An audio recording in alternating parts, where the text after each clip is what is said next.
xasan cabdi bile oo ay Soomaalida u taqaano xasan kaneeco waxa uu ku nool yahay degmada Doolo Soomaaliya ee gobolka Gedo goobaha ay bulshada isugu yimaadaan gaar ahaan dhalinyarada ayaa waxa uu u qaadaa heeso qaaci ah oo isaga uu leeyahay iyo kuwa markaasi ay leeyihiin fanaaniinta Soomaaliyeed xasan kaneeco ayaa fanka kale rajo aad u wanaagsan balse inkastoo ay jiraan daruufo ku gadaama noloshiisa ayaa haddana qalabka uu heesaha ku garaaco waa kuwa isaga uu samaystay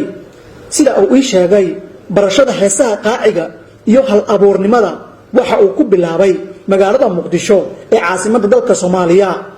waxaan ku bilaabay horta heesaha oo dhanka oo xamariga ah habas khamiis ayaan la jiri jiray waagi aniga aan yaraay asaga marka caabi ahayno alaabta markii meelaha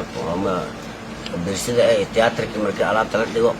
oo lagu ciyaaro korontadii waxaas iyo matoorarkii alaabta saan caabi jiray habeenkiina qalabkan qaada jiray waa ku baashada jiray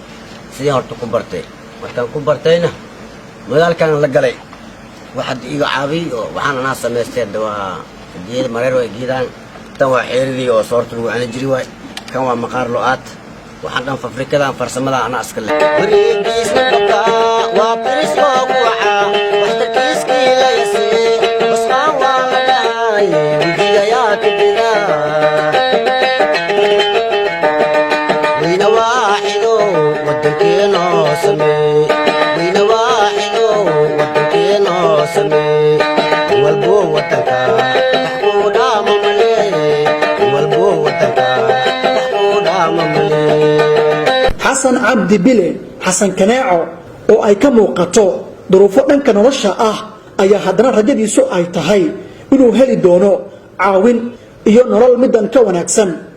wuxuuna dadka Soomaaliyeed oo fanka jecel ka codsaday inay ka caawiyaan qalabka uu ku muujin lahaa hal abuurnimadiisa waxaan codsan lahay dawladda ama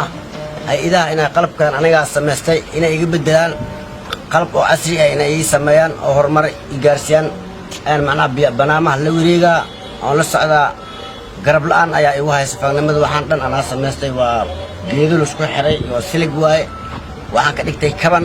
oo caadi heesa oo qaada oo ku alifa hees hor loo qaada oo qaada heesaan aan leeyahay ku qaada waxaan rabi lahay marka dawladda iyo macal hay'adaha inay macnaha qalabkan iga bedelaan qalabka original inay isiyaan oo horumarsan ku gaaro oo lagu aqoonsado waxaan mar hore ayaan ku dhex jiray weliin horumarkeeda ma arkin waxay markaan xarbiiba yoomal maalimeedkayga laamba keelaaba ma horumarkan casri ah waxaas ma keelo marka waxaan rabaa inaan dawladda ama hay'adaha inay macnaha karti yeelan oo muujiyaan farnimada jecelahay inay xiis yeelan intaas wallahi xaraxan